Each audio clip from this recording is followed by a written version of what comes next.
यहाँ आजमगढ़, प्रतापगढ़, सलोरी और बलिया भी मिलता है।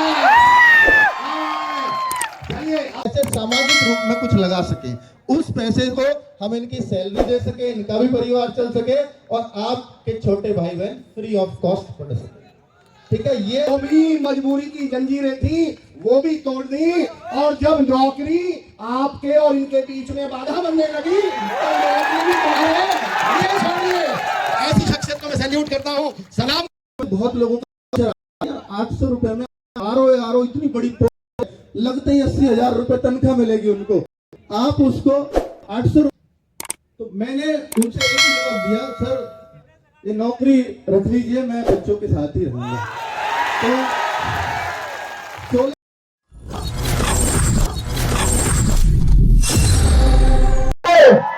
दिल में है गाँव की माटी, कोई उन्हें मसीहा कहता है, कोई भगवान कहता है।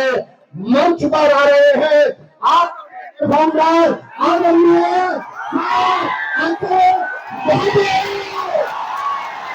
आपकी भरपूर तालियों के बीच मैं जानता हूँ जो सम्मान जो रिस्पेक्ट आप लोगों के दिन में उनके लिए है, उसका धरती पर कोई मुकाबला नहीं। मैं आपके उनके बीच में मिलते हुए आऊंगा। आदरणीय अंकित भाटी साहब, बहुत बहुत धन्यवाद आपका इस प्यार के लिए। और प्लीज एक बार बैठ जाइए ताकि मैं अपनी बात जो रखने आया हूँ वो आपके सामने रख सकूं और आरडब्ल्यूए का मतलब आपको असलियत में बता सकूं कि आरडब्ल्यूए कैसे शुरू हुआ और कैसे वो 10 मिलियन तक पहुंचा है। बच्चों, मुझे लगता है कि सबसे ज्यादा 10 मिलियन में अगर किसी का हाथ है तो यूपी का हाथ है, और यूपी में भी अगर सबसे बड़ा किसी का हाथ है तो प्रयागराज का है। 5 मिलियन पर हम मेरठ गए थे, बहुत सारे बच्चों ने जब बस में लाइव कर दी थी वीडियो कि सर प्रयागराज कब आओगे, सबसे ज्यादा मैसेज बच्चों का चल रहा था। तो दिमाग में एक ही बात आई, किसी बड़े इवेंट पे जाएंगे 6 पे 7 पे 6.5 पे, ऐसे नहीं जाना। वहां जाना है सीधा 1 करोड़ पे। और आज आपके बीच में हाजिर है और इत्तेफाक देखिए कि 10 मिलियन भी परसों ही हुआ है और आपका प्रयागराज का प्रोग्राम 1.5 महीने पहले से डिसाइडेड था कि इस डेट को होगा। बिल्कुल एग्जैक्टली टाइम पर आपने वो आंकड़ा छुआ दिया है, इसके लिए हम सभी आपके तहे दिल से आभारी हैं।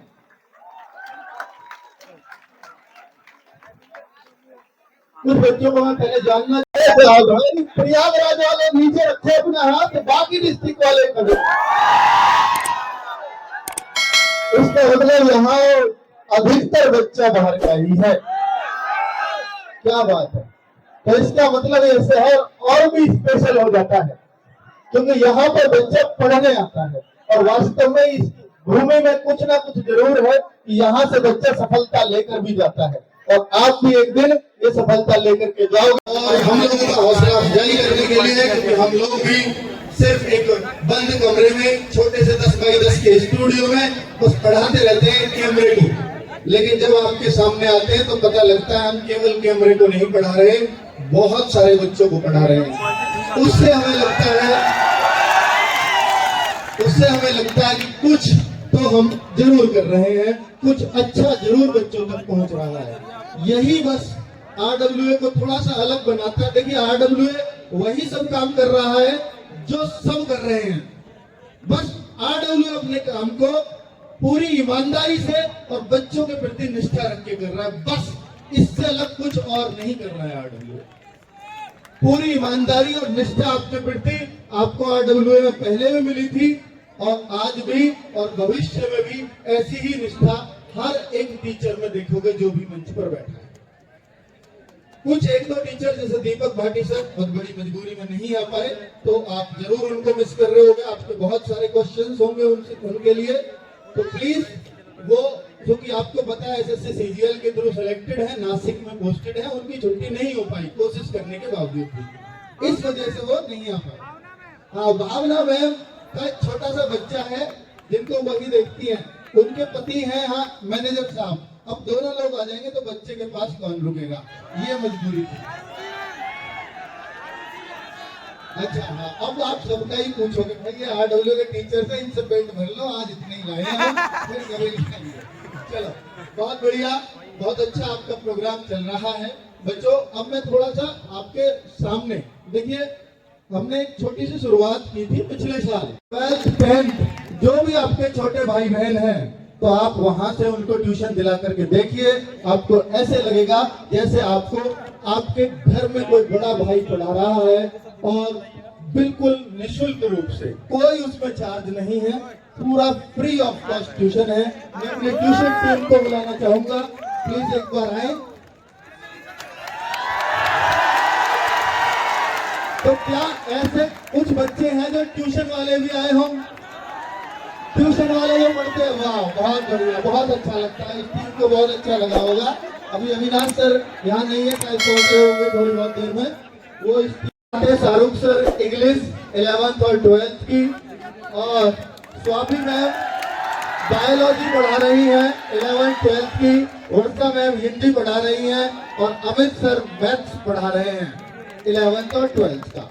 तो अगर आपके छोटे भाई बहन हो, मैं जरूर मानता हूं कि बहुत सारे जरूरतमंद बच्चे और भी होंगे आपकी नजर में, तो उन तक ये मैसेज जरूर पहुंचा देना, क्योंकि बच्चों हमारा उद्देश्य सिर्फ ये है कि आपसे अगर हमने कोर्स में थोड़ा बहुत जो भी पैसा कमाया है उसको हम ऐसे सामाजिक रूप में कुछ लगा सके, उस पैसे को हम इनकी सैलरी दे सके, इनका भी परिवार चल सके, और आपके छोटे भाई बहन फ्री ऑफ कॉस्ट पढ़ सके।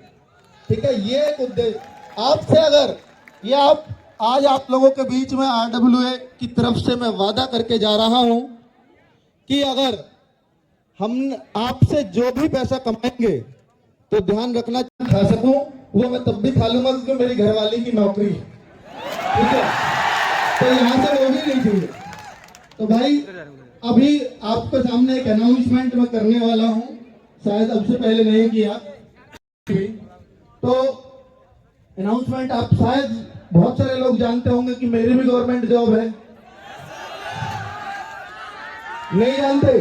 चलिए मैं बता देता हूं, एसएससी सीजीएल एक एग्जाम होता है 2012 में, वो मैंने निकाला था, और जो उसमें सबसे टॉप मोस्ट पोस्ट, जो सबसे नंबर 1 रैंक वाले बच्चे, शायद इससे आगे की बात सुनना इसलिए जरूर, एएसओ असिस्टेंट सेक्शन में सिलेक्ट हुआ 2012 में। 2014 में मैंने किया, उस टाइम थोड़ा लग जाता था वेरिफिकेशन वगैरह में, कोई बात नहीं, पानी आज बिन पानी में ये गला फटेगा नहीं, चिंता मत करो। तो 2014 में वो ज्वाइन किया, 2023 16 नवंबर, पहले तो बता दो जुलाई 2023 में मेरा प्रमोशन हो गया, मैं सेक्शन ऑफिसर बन गया, जिसको गजेटेड ऑफिसर कहते हैं, और 3 महीने मैं उस पोस्ट पर हुआ था। और मेरे ऑफिसर्स को, क्योंकि आपने ये चैनल इतना बड़ा बना दिया, जो सीजीएल में, हालांकि हम सीजीएल में बहुत ज्यादा नहीं पढ़ा रहे थे पर अब पढ़ाएंगे, तो सीजीएल के बच्चों को जस्ट शुरुआत ही की थी हमने पढ़ाने की। बहुत सारे बच्चे जो एमए में सेलेक्ट होकर के जा रहे थे वो मुझे पहचानने लगे वहां, कि सर आप, उनके हाँ मैं ही हूं भाई। तो मेरा बस यही रिएक्शन होता है, इससे ज्यादा कुछ नहीं होगा कभी। तो सर आप नौकरी कर रहे हो अभी भी? मैंने हाँ। पूछा कि भाई आप तो यूट्यूब चैनल चला रहे हो और आप वहां से बहुत कमा रहे हो, हमने सुना, मेरे ऑफिसर्स पे बात पहुंच गई, और उन्होंने बोला कि अब दोनों में से एक ही काम चुनना पड़ेगा। मैंने बोला कि YouTube चैनल मेरे नाम पे नहीं है, मेरी मदर के नाम पे, वही चला रही है, क्योंकि अब ये पता था एक लड़ंगा आएगा और वो मदर के नाम पे ही चल रहा है, तो आप ऑफिशियली तो मेरा कुछ नहीं बिगाड़ पाएंगे। तो फिर उन पे दूसरा हथियार होता है कि भाई आपको ऐसे सेक्शन, उन्होंने मेरा ट्रांसफर कर दिया सेक्शन ऑफिसर बनते ही, जिसमें आप सैटरडे संडे सुबह 9 बजे जाओ, आपको 9-10 बजे फ्री हो गए, सैटरडे संडे भी आपको आना ही है, जबकि हमारा परमानेंट ऑफ होता है। तो क्योंकि वहां पेंडेंसी इतनी है, अब मेरे सामने ऑप्शन बचता था, या तो मैं छोड़ दूं, या मैं इस काम को छोड़ दूं, या उस काम को। तो अब चूंकि वहां भी विदेश में हमें जाने का मौका मिलता है, हर 3 साल में हम एक बार विदेश जाते हैं, पर मैं नहीं गया क्योंकि मुझे चैनल चलाना था। मैं आज तक नहीं गया 10 सालों में। तो वहां पर तो मैंने उनसे एक ही जवाब दिया, सर ये नौकरी रख लीजिए, मैं बच्चों के साथ ही रहूंगा। तो 16 नवंबर को रिजाइन लिखो, मैंने उन्हीं के सामने बैठ के 16 नवंबर को इसको रिजाइन दे दिया है। एक महीना का नोटिस पीरियड है, वो 16 दिसंबर तक मुझे वहां जाना पड़ता है कि छोड़ने के बाद आपको कुछ फॉर्मेलिटीज होती है वो पूरी करनी पड़ती है। तो आप थोड़ा परिवर्तन RWA हो गए और कुछ बहुत कुछ आपके लिए करता हुआ इसको। तो 10 साल जॉब भी चल पाई तो सिर्फ आपकी वजह से, छूटी भी बहुत लोगों का 800 रुपए में आरओ इतनी बड़ी लगते ही 80,000 रुपए तनख्वाह मिलेगी उनको, आप उसको 800 रुपए में बेच रहे हो। ऐसा क्यों? ऐसे तो पूरी मार्केट खराब हो जाएगी। मतलब ये मार्केट थोड़ी, ये बच्चे हैं ना, तो ये आपके लिए दिल से आवाज कि हाँ इससे मेरे टीचर्स का खर्चा निकल जाएगा, वो फीस मैं रख लेता हूँ। मैं नहीं सोचता है कि PCS का है, ये IAS का है, इसकी तनख्वाह कितनी होगी, उतनी ये कैसे होगा, वो मुझे कोई चिंता वाली बात नहीं है। और आपने RO का बैच इतना बड़ा बना दिया, आप बच्चों ने उस बैच में, हमने इतना नियमित तौर पे काम किया है और बच्चों इतना बड़ा वो बैच बन गया। सभी लोग जितने भी सिविल सर्विसेज में सबसे ज्यादा बैच में उसमें बच्चे हैं RO में। तो ये सिर्फ आपकी बदौलत हो पाता है। जो भी मैं कुछ कर पाता हूँ उसको सफल बनाने का काम सिर्फ आपका है। मेरा मन होता है मैं सच्ची श्रद्धा उस काम करूं। तो हाँ, अब आपके जो भी क्वेश्चन होंगे, क्वेश्चन हम जरूर लेंगे, पर पहले मैं माइक दे देता हूँ क्योंकि मैं वहां बैठ के और हम सारे टीचर्स भी बैठ के वहां जवाब आपके देते रहेंगे। Thank you sir.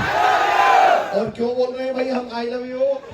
क्योंकि सर ने अपनी जिंदगी की सारी राहें तुम्हारी तरफ मोड़ दी। जो भी मजबूरी की जंजीरें थी वो भी तोड़ दी, और जब नौकरी आपके और इनके बीच में बाधा बनने लगी तो नौकरी भी तुम्हारे लिए छोड़िए। ऐसी शख्सियत को मैं सैल्यूट करता हूँ, सलाम करता हूँ, जिन्होंने इस नौकरी को भी आपके और बीच में दीवार नहीं बनने दिया। अब सवालों की तरफ बढ़े, पर आज वास्तव में आप लोगों ने एक मैसेज दे दिया। पहले हम सोचते थे कि प्रयागराज को, नहीं भैया, में तो सारे जिलों के लोग, तो एक बात यहाँ सिद्ध हो गई, यहाँ पनीर भी मिलता है, यहाँ दरिया भी मिलता है, यहाँ माबू भी मिलता है, यहाँ छलिया भी मिलता है। और सच है प्रयागराज वालों कि प्रयागराज तो संगम है, यहाँ आजमगढ़, प्रतापगढ़, सलोरी और बलिया भी मिलता है। चलिए अब सवालों की तरफ। तमाम RWA की टीम आपके सामने है, आप तक माइक आएगा। दिग्विजय राजा डिमांड आ रही है दिग्विजय सर की, क्या बात है सर? आप आश्वासित कर रहे हैं एक बार, आप आश्वासित कर रहे हैं दिग्विजय सर की क्लास बहुत जल्दी आपको सिविल सर्विसेज चैनल पे फुल क्वालिटी की मिलने वाली है, और UPSI के लिए भी ये बहुत जल्दी पढ़ाते नजर आएंगे YouTube पर, क्योंकि पाए थे 40 क्वेश्चन में, संविधान मेरा खराब हो गया था। Thank you sir. हंस कह रहे हो यार, बेचारा सच्चाई बता रहा है वो। वो पूरी GS का बता रहे, समझे करो भावनाओं को। हाँ, हंस रहे हैं सब। सर ये अगला सवाल ये हमारा क्वेश्चन नहीं है। कहाँ है भाई? भाभी कब लाएंगे? कहाँ से बोला यार भाई? अच्छा पीछे से। नहीं भैया, भाभी कब लाएंगे? अरे इसे ऐसे पूछो जो आपके दिल का ताला खोलेगी वो चाबी कब आएगी? भाभी कब आएगी?